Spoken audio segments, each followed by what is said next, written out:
নমস্কাৰ স্বাগতম জনাইছোঁ মোৰ ইউটিউব ভিডিঅ'টোলৈ এইটো মোৰ ফাৰ্ষ্ট ভিডিঅ' আৰু মই ইয়াতে ADRE 3.0 Assam police SSC GD বিষয়ে শিকাম আৰু সকলোকে ওয়েলকাম জনাইছোঁ ফ্ৰী ষ্টাডিত আৰু আপোনালোকে চাব পাৰে মই কি ক্লিয়াৰ কৰিছোঁ ADRE 2.0 Assam police SI SSC GD FCAT আৰু বহুতো এক্সাম মই ক্লিয়াৰ কৰিছোঁ পোন প্ৰথমতে মই আপোনালোকক দেখাম যে মই কেনেকৈ ADRE ক্লিয়াৰ কৰিলোঁ হাউ to clear ADRE 3.0 how to clear ADRE 3.0 ইয়াতে ৰেগুলাৰ ষ্টাডি কৰিব লাগিব 6 ঘণ্টা আৰু প্ৰপাৰ টাইম টেবল বনাব লাগিব আৰু ৰিভিজন কৰিব লাগিব 2 ঘণ্টা সদায় আৰু যোনটো 6 ঘণ্টা আপোনালোকে পঢ়িব তাতে 2 ঘণ্টা ৰিভিজনটো ইনক্লুড কৰি দিব আৰু মক টেষ্ট যোনটো টেলিগ্ৰামত পায় mock test in Telegram when free যেতিয়া আপোনালোকে ফ্ৰী টাইম পাব তেতিয়া আপোনালোকে মক টেষ্টবিলাক দিব যেনেকৈ বহুতো ফ্ৰী চেনেল আছে 24/7 মক টেষ্ট দি থাকে মই যেতিয়া ADRE 2.0 দিছিলোঁ আৰু তেতিয়া মই বহুতো টেলিগ্ৰামত চাৰ্চ কৰিছিলোঁ তেতিয়া মানে মই কিছুমান চেনেল পাইছিলোঁ তাতে মানে 24/7 মক টেষ্ট দি থাকে তাৰ কাৰণে আপোনালোকে একো টেষ্ট বুক এইবিলাক কিনিব নালাগে তেনেকৈ আপোনালোকে ক্লিয়াৰ কৰিব আৰু যদি মেথছৰ বিষয়ে চাব যাওঁ সদায় আপোনালোকে 1 ঘণ্টা প্ৰেক্টিছ কৰিব 1 hour of mathematics practice not study 20 maths a day যাতে আপোনালোকে সদায় 20টা মেথছ কৰে যোনটো আপোনালোকে 6 ঘণ্টা যোনটো আছে সেইটো আপোনালোকে তাতে মিলাব পাৰে বা এক্সট্ৰাকৈও কৰিব পাৰে যদি আমি চাওঁ 2 ঘণ্টা আপোনালোকে ৰিভিজন কৰিলে 1 ঘণ্টা আপোনালোকে মেথছ তাতে মিলালে তাতে 3 ঘণ্টা আপোনালোকে পঢ়িব পালে 3 ঘণ্টা বহুত যদি সদায় আপোনালোকে পঢ়ে সদায় পঢ়িব লাগিব তেতিয়াহে আপোনালোকৰ ক্লিয়াৰ হোৱাৰ চান্সটো বেছি থাকিব কনসিষ্টেন্সিটো মেইন আৰু যদি চাব যাওঁ Assam police SI how to clear Assam police SI Assam history knowledge is very important Assam police SI চাব গ'লে আসাম হিষ্ট্ৰীটো বহুত ইম্পৰ্টেণ্ট হয় কাৰণ আগতেও যোনবিলাক এক্সাম SIৰ হৈ গৈছিল তাতে আসাম পুলিচত আসাম হিষ্ট্ৰীটো বহুত ইম্পৰ্টেণ্ট আছিল আৰু mathematics is important for qualifying এইবাৰ যোনটো SI এক্সাম গৈছে তাতে মেথমেটিক্সটোৱে কোৱালিফাইং এটা হেৰি মেথমেটিক্সটো আপোনালোকে ক্লিয়াৰ কৰিব পাৰিলেহে আপোনালোকে SI এক্সামটো ক্লিয়াৰ কৰিব পাৰিব এনেকুৱা হৈ গৈছে এবাৰ যোনটো আসাম পুলিচৰ SI এক্সাম হৈছে চ' মই আপোনালোকক সকলোকে কওঁ যে আপোনালোকে ADRE যোনটো পঢ়ি আছে তাৰ লগে লগে আসাম হিষ্ট্ৰী তাতেতো ইনক্লুড থাকিবই কিন্তু মেথমেটিক্সটো আপোনালোকে ভাল ইম্পৰ্টেঞ্চ দিব কিন্তু বহুতে মেথমেটিক্সটো টান পায় বুলি কৰিব নোখোজে আৰু মেথমেটিক্সটো আপোনালোকে ষ্টাডি কৰিব কেতিয়াও নোৱাৰে মেথমেটিক্সটো সদায় আপোনালোকে প্ৰেক্টিছ কৰিবই লাগিব মই এইটোৱে ক'ম আগতে মই ভাবিছিলোঁ যে মেথমেটিক্সটো ষ্টাডি কৰিলে হৈ যায় ক্লাছ 10 মানত তেতিয়া মই এক্সামত গৈ দেখিলোঁ যে মই পঢ়িতো গৈছোঁ কিন্তু পিছত সলিউশ্যনটো ওলোৱা নাই চ' আপোনালোকে ট্ৰাই কৰিব যাতে আপোনালোকে প্ৰেক্টিছ কৰে কাৰণ প্ৰেক্টিছ কৰিলে আপোনালোকৰ বস্তুটো মনত থাকি যাব ষ্টাডি কৰিলে বেছি মনত নাথাকে পাহৰি যোৱা যায় চ' ইমানে কম আৰু আপোনালোকে ফ'ল' কৰিব ADRE 3.0 ৰুটিনটোৱে তাতে আপোনালোকে মেথমেটিক্সটো ভালদৰে পঢ়ি যাব আৰু যদি নেক্সট চাওঁ how to clear SSC GD mathematics higher than ADRE মেথমেটিক্সটো অলপ হায়াৰ লেভেলৰ আহে ADRE চ' আপোনালোকে ইয়াৰ মেথমেটিক্সটো অলপ ভালদৰে পঢ়িব লাগিব মই ক্লাছেছবিলাক আনিম তাতে আপোনালোকে গম পাব কেনেকৈ কি পঢ়িব লাগে আৰু ইংলিছটো মাষ্ট ইম্পৰ্টেণ্ট ইংলিছটো এটা বহুত ইম্পৰ্টেণ্ট ফেক্টৰ হৈ পৰে SSC GDত মই যেতিয়া SSC GD দিছিলোঁ তেতিয়া মই 105 স্ক'ৰ কৰিছিলোঁ 2024ৰ কথা হয় মোৰ চকু বেয়াৰ কাৰণে মই দিব যাব নোৱাৰিলোঁ আৰু SSC GDত আপোনালোকে জিকেটো ইমান নাচালেও হ'ব কাৰণ মই জিকেত মাত্ৰ 5টা নে 6টা কৰিছোঁ সেই গোটেইখিনি কাৰেক্ট হৈছিল বাৰু কিন্তু জিকেটো মই চাব গ'লে SSC যোনে খালি SSCৰে এক্সাম থাকে সিহঁতৰ কাৰণে বেছি ভাল হয় কাৰণ সিহঁতে পেটাৰ্ণটো গম পায় চ' মই আপোনালোকক ক'ম যাতে আপোনালোকে মেথছ ইংলিছ ৰিজনিংটো বেছি গুৰুত্ব দিয়ক কাৰণ সেইকেইটা এটা ডিফাইনিং ফেক্টৰ হ'ব আপোনালোকৰ পাছ কৰাৰ কাৰণে সো মই এইটোৱে ক'ম যে আপোনালোকে মেথছটো বহুত ভালদৰে গুৰুত্ব দিয়ক, ইংলিছটো গুৰুত্ব দিয়ক, ৰিজনিংটো লগত গুৰুত্ব দিয়ক, আৰু যোনটো আপুনি জেনেৰেল নলেজ আছে সেইটো ADRE লেভেল আপোনালোকে চালে হ'ব, কাৰণ তাতে আপোনালোকে এনেও বহুতো ৱৰ্ল্ড জিকে আপোনালোকে চাব। চ' আপোনালোকে তাতে ADRE লেভেলটো যদি চাই যায় তাতে আপোনালোকৰ বহুত ইম্পৰ্টেণ্ট ফেক্টৰ হ'ব।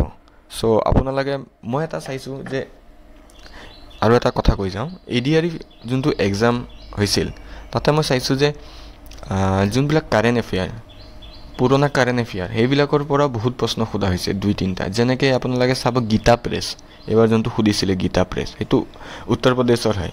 সেইটো মই 2 বছৰ আগত নে 1 বছৰ আগত যেতিয়া FCAT কাৰণে প্ৰিপেৰেশ্যন কৰি আছিলোঁ তাতে মানে মই কাৰেণ্ট এফেয়াৰ হিচাপে পাইছিলোঁ। মানে গীতা প্ৰেছে মহাত্মা গান্ধী কিবা এটা এৱাৰ্ড পাইছিলে, তেতিয়া মই মনত আছিল যে এইটো উত্তৰ প্ৰদেশৰ হয়। তেনেকৈ মই কিছুমান কুৱেশ্যনৰ এনচাৰ কৰিব পাৰিছিলোঁ এবাৰ ADRE। চ' আপোনালোকে কাৰেণ্ট এফেয়াৰবিলাকো চাই যাওক, কাৰণ 2-3 মাৰ্কে বহুত ডিফাইনিং এটা ফেক্টৰ হৈ পৰে পিছতকৈ চিলেকশ্যনৰ কাৰণে।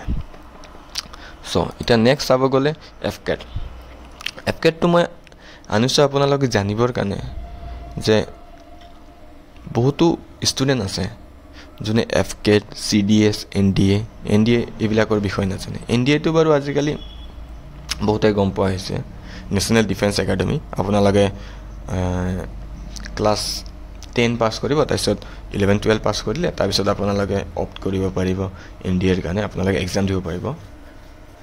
আপোনালোকে 12ত থাকোঁতে এক্সাম দিব পাৰিব NDA। তাৰ SSBটো অলপ ইজি হৈ যায়, কিন্তু যেতিয়া আপোনালোকে FCAT বা CDS দি পেলাই যায় SSBটো আপোনালোকৰ কাৰণে হাৰ্ড হৈ যায়, কাৰণ আপোনালোকে এটা গ্ৰেজুৱেশ্যন লেভেলত পাই যায়। চ' গ্ৰেজুৱেশ্যন লেভেলত অভিয়াছলি সিহঁতে ভাল ষ্টুডেণ্ট এটা বিচাৰিব যোনটো 12 লেভেলতকৈ অলপ ওপৰ খাপৰ বিচাৰিব। চ' আপোনালোকে NDAটো ট্ৰাই কৰক যদি বহুতে দিব বিচাৰে। তাৰ কাৰণে বহুতো কোচিং ইনষ্টিটিউট আছে, আপোনালোকে চাব পাৰে। মই ইয়াতেতো ADRE 3.0, আছাম পুলিচ আৰু SSC GDৰ কাৰণে প্ৰস্তুতি চলাম ষ্টুডেণ্টবিলাকৰ কাৰণে। চ' FCATটো চাব গ'লে 4 ঘণ্টা ডেইলি পঢ়িলে হৈ যায়, কাৰণ FCATটো অলপ ইজি আছে। খালি তাতে এক্সামটোত আপোনালোকে টাইম ডিফাইনিং ফেক্টৰটোৱে মেইন, কাৰণ ইয়াতে কুৱেশ্যনবিলাক ইজি আহিব, খালি অলপ কনফিউজিং থাকে। আৰু ইয়াৰ কাৰণে কাৰেণ্ট এফেয়াৰ আৰু জিকেটো বহুত ইম্পৰ্টেণ্ট হৈ পৰে। সেইটো কাৰণে সদায় কাৰেণ্ট এফেয়াৰ জিকে ইয়াৰ কাৰণে পঢ়িবই লাগিব যদি আপোনালোকে ভাবিছে FCAT ক্লিয়াৰ কৰিব বিচাৰে। Air force common admission test হয় এইটো। আৰু ইংলিছটো এটা বহুত ইম্পৰ্টেণ্ট হৈ যায় FCAT, NDA, CDS, কাৰণ এইবিলাক এক্সামত SSB ইণ্টাৰভিউ হয়। চ' SSB ইণ্টাৰভিউত আপোনালোকে ইংলিছতে কথা পাতিব লাগিব, তাতে আপোনালোকে আমাৰ মাতৃভাষা অসমীয়া ক'ব নোৱাৰে। চ' ইংলিছটো বহুত এটা ইম্পৰ্টেণ্ট হৈ যায়। চ' নেক্সট চাব গ'লে ষ্টাডি উইথ ডেডিকেশ্যন। চ' আপোনালোকে FCATটো ষ্টাডি উইথ ডেডিকেশ্যন কৰিব লাগিব। এনেকুৱা নহয় যে খালি FCATটোতে ষ্টাডি উইথ ডেডিকেশ্যন কৰিব লাগে। আপোনালোকে ADRE হওক, আছাম পুলিচ হওক, SSC GD হওক, চবতে আপোনালোকে ডেডিকেশ্যন দিব লাগিব। চ' আপোনালোকে যিমানে কম্পিটিটিভ এক্সাম দিয়ে আপোনালোকে নাভাবিব যে ফেইল কৰিলোঁ মই আৰু নোৱাৰিমে নেকি, নকৰোঁ নেকি। মই বহুত ফেইল কৰিছোঁ, কিন্তু পিছত মই পাছো কৰিছোঁ। এইবাৰ মই ADRE 2.0 পাছ কৰিলোঁ, আছাম পুলিচ SIটো পাছ কৰিলোঁ। চ' FCAT পাছ কৰিছোঁ, মই SSC GD পাছ কৰিছোঁ। চ' আপোনালোকে ফেইল হৈ কেতিয়া এনেকুৱা টাইমত এনেকুৱা সময় এটা আহিব যে আপোনালোকে সব এক্সাম ক্লিয়াৰ কৰিব পাৰিব। খালি আপোনালোকে পেটাৰ্ণটো গম পাব লাগে এক্সামবিলাকৰ কেনেকুৱা কি আহে। চ' মোৰ লগত আপোনালোকে সদায় জড়িত হৈ থাকিব। মই এইটো চেনেলটো খুলিছোঁ আপোনালোকৰ বাবে। মই ক'তো একো পেইড কোৰ্চ এইবিলাক নকৰাম। মই এই চেনেলটোতে সব ভিডিঅ' হিচাপত দি যাম, আপোনালোকে চাই গ'লে হ'ল। আপোনালোকৰ বহুত হেল্প হ'ব, কাৰণ মই FCATৰো বাৰু মেথছৰ কুৱেশ্যন কিছুমান কৰাই দিম আৰু পিছলৈ চাওঁ কি হয়। কিন্তু মই ADRE, আছাম পুলিচ আৰু GD এই 3টা মই কৰামেই। পিছতকৈ যদি কোনোবাই ভাবে যে FCATৰো কৰাব লাগে মেছেজ কৰিব আপোনালোকে তলত, তেতিয়া মই কৰাব ট্ৰাই কৰিম। কিন্তু মোৰ মেইন উদ্দেশ্যটো হৈ যাব আপোনালোকক ADRE 3.0, আছাম পুলিচ, SI হওক বা কনষ্টেবল হওক, এই দুটাৰ ভিতৰত কোনোবা এটা হওক, মই তাৰ দুটাৰে পঢ়াই যাম। আৰু আপোনালোকক কওঁ যে আপোনালোকেও কষ্ট কৰক মোৰ লগত, কাৰণ ময়ো কষ্ট কৰিব ৰেডি আছোঁ আৰু SSC GDও মই পঢ়াই যাম। চ' মই ইমানেই ক'ম যে আপোনালোকে কষ্টটো কৰিবই লাগিব লাইফত, এতিয়া উপায় নাই। আপোনালোকে ভাবিছে ক্লাছ 10 পঢ়িম, কলেজ যাম, ফূৰ্তি কৰিম, কিন্তু 11-12টোতো আৰু টান হৈ পৰে। তাৰপিছত আকৌ ডিগ্ৰী যাম, ডিগ্ৰীত ফূৰ্তি কৰিম, তাতো আপোনালোকে কৰিব নোৱাৰিব, কাৰণ তাতো অনাৰ্ছ লোৱাখিনি পঢ়িবই লাগে, তাতে আপোনালোকে ছুটি নাপায়। এই প্ৰেক্টিকেল, এই তাৰপিছত এক্সাম, ছেছনেল এক্সাম, তাৰপিছত ফাইনেল এক্সাম, চ' আপোনালোকে টাইম নাপাব। চ' আপোনালোকে নাভাবিব যে কষ্ট আপোনালোকৰ শেষ হৈ যাইছে। ডিগ্ৰী শেষ হোৱাৰ পিছতো আপোনালোকে চাকৰিৰ কাৰণে পঢ়িব লাগিব, তাৰপিছতো বহুতো ঘৰৰ আছে ভেজাল। চ' আপোনালোকে লাইফত কষ্ট কৰিয়ে গৈ থাকিব লাগিব। চ' মই ইমানেই ক'ম যে আপোনালোকে অলপ কষ্ট কৰক, হৈ যাব। বেছি নালাগে, 2 ঘণ্টা 3 ঘণ্টা 4 ঘণ্টা, এতিয়া ষ্টাৰ্টিং হয়।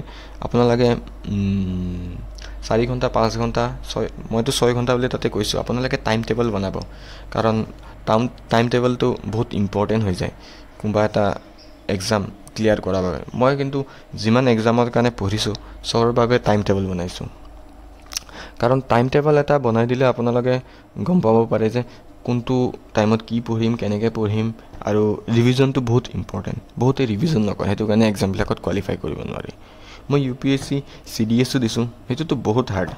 NDA UPSC CDS তাতো মই কোৱালিফাই কৰিছোঁ, কিন্তু যিহেতু মোৰ চকুৱে বেয়া, মই এইবিলাকত যাব নোৱাৰিম। FCAT বাৰু মই SSB ইণ্টাৰভিউ গৈছিলোঁ, তাতে বাৰু মই স্ক্ৰীণ আউট থাকিছোঁ, একো নাজানো তেতিয়া কেনেকৈ কি আছে। তাৰপিছত মই আৰু নেক্সট বাৰ পাছ কৰিলোঁ, কিন্তু মই গম পালোঁ যে মোৰ চকু বেয়া।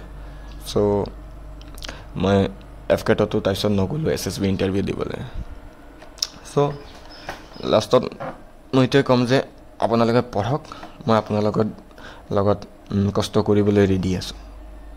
চ' এতিয়া নেক্সট চাম কম্পিটিটিভ এক্সাম। এইটোত মানে মই কৈছোঁ কম্পিটিটিভ এক্সাম এটাত কি আহে।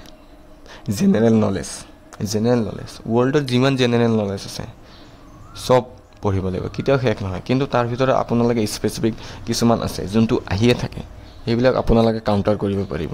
চ' আপোনালোকে এক্সাম এটা ক্লিয়াৰ কৰিব হ'লে আপোনালোকে জানিব লাগিব যে সেই এক্সামটোত কি কি ইম্পৰ্টেণ্ট, তাৰ চিলেবাছটো কি। সদায় আপোনালোকে কিবা এটা এক্সাম ক্লিয়াৰ কৰিব হ'লে আপোনালোকে চিলেবাছটো চাব লাগিব আৰু প্ৰিভিয়াছ ইয়াৰ, তেতিয়া আপোনালোকে গম পাব যে এক্সামটো কেনেকৈ আমি কাউণ্টাৰ কৰিব পাৰিম। আৰু নেক্সট হৈ গ'ল মেথমেটিক্স। ADRE এক্সামততো ইমান হাৰ্ড নাহে, কিন্তু SSC GD FCATতো ঠিকে ঠাক আহে, আৰু আছাম পুলিচত এবাৰ আহিছে মেথমেটিক্স। চ' মেথমেটিক্সটো ইম্পৰ্টেণ্ট হৈ পৰে কম্পিটিটিভ এক্সাম এটাৰ কাৰণে। কিন্তু ADRE চাব গ'লে যোনটো ডিগ্ৰী লেভেলত আছিলে, তাতে কিন্তু ভালেখিনি মেথছ আহিছিল, তাতে জিঅ'মেট্ৰিও আহিছিল। চ' আপোনালোকে মেথছতো কষ্ট কৰিব লাগে। বহুতে ভাবে মেথছ নকৰাকৈ পঢ়ি মেথছটো এৰি দিম, নহ'ব। মেথছটো পঢ়িবই লাগিব। কম্পিটিটিভ এক্সামত আপোনালোকে যেইটা ছাবজেক্ট গোটেইকেইটাই পঢ়িব লাগিব। কিন্তু আপোনালোকে যোনটো হেৰি আছে SSC GDত মই কৈছোঁ জেনেৰেল নলেজ নাচালে হ'ব। মই কৈছোঁ নাচালে হ'ব মানে ADREখিনিয়ে আপোনালোকৰ হেল্প কৰিব। মই কোৱা নাই যে চাব নালাগে জেনেৰেল নলেজ, কাৰণ তাৰ পৰা আপোনালোকে 6টা 7টা হ'লেও কৰি আহিবই লাগিব। মই 6টা কৰিছোঁ, যাৰ ভিতৰত গোটেইকেইটাই কাৰেক্ট হৈছিলে। চ' আপোনালোকে জেনেৰেল নলেজটো চাই যাব লাগিব। আৰু এটা হৈ গ'ল ইংলিছটো বহুত ইম্পৰ্টেণ্ট, কাৰণ ইংলিছটো এটা এনেকুৱা বস্তু যে আপোনালোকে কোনোবা এটা কুৱেশ্যনৰ এনচাৰ কৰিলে, তাৰপিছত আপোনালোকে ভাবি থাকিব লাগিব যে এইটো মই ৰাইট কৰিছোঁ নে ৰং কৰিছোঁ। মই যিমান চাইছোঁ মেথছত, জেনেৰেল নলেজত বা ৰিজনিঙত, এইবিলাকত ইমান নম্বৰ নাযায়, কিন্তু ইংলিছত বহুত নম্বৰ কাটে। কাৰণ আপোনালোকে ইংলিছটো ধৰিব নোৱাৰিব যে কোনটো ভুল কৰি দিছোঁ। চ' আপোনালোকে বহুত প্ৰিচাইজলি এনচাৰবিলাক কৰিব লাগিব। চ' নেক্সট চাওঁ ৰিজনিং এটা ডিফাইনিং ফেক্টৰ হৈ পৰে এক্সামবিলাকত, কাৰণ ইয়াতে আপোনালোকে মাৰ্কছ উঠাবলৈ বহুত সহজ। চ' আপোনালোকে প্ৰেক্টিচ কৰিব লাগিব। এইটো মেথছৰ নিচিনাই বস্তু, কিন্তু মেথছতকৈ অলপ ইজি। চ' আপোনালোকে নিজৰ মাইণ্ডটো লগাব লাগিব। ৰিজনিংটো এনেকুৱা হৈ গ'ল, কেতিয়াবা চিৰিজৰ কুৱেশ্যনত মই কৈছোঁ কেতিয়াবা এনচাৰটো ওলাই যাব, কেতিয়াবা নোলাব। চ' আপোনালোকে যিমান প্ৰেক্টিছ কৰি গৈ থাকিব তেতিয়াহে আপোনালোকৰ মাথাত আহিব চ' এইবিলাক চব প্ৰেক্টিছ কৰা বস্তু মেথছ ৰিজনিং ইংলিছ জেনেৰেল নলেজটো প্ৰেক্টিছ মানে ৰিভিজন কৰি গৈ থাকিব লাগিব চ' মই ইমানেই কওঁ যে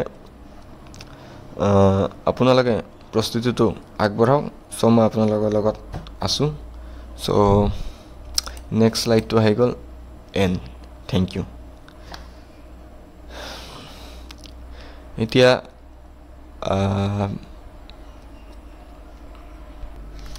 এতিয়া এক্সামবিলাকতো আহিবলৈ এতিয়া টাইম আছে চ' আপোনালোকে চেনেলটোৰ লগত জড়িত হৈ থাকিব চ' আকৌ অন্যতম ভিডিঅ'ত লগ পাম আৰু আপোনালোকে ষ্টে টিউন হৈ থাকিব মই 4-2-3 দিন এনেকুৱাৰ মাজতে আকৌ ভিডিঅ' দিম এবাৰ ডাইৰেক্ট পঢ়াৰ এইটো ইন্ট্ৰডাকশ্যন ভিডিঅ' এটা আছিলে চ' এবাৰ ডাইৰেক্ট পঢ়াৰ ভিডিঅ' দিম চ' থেংক ইউ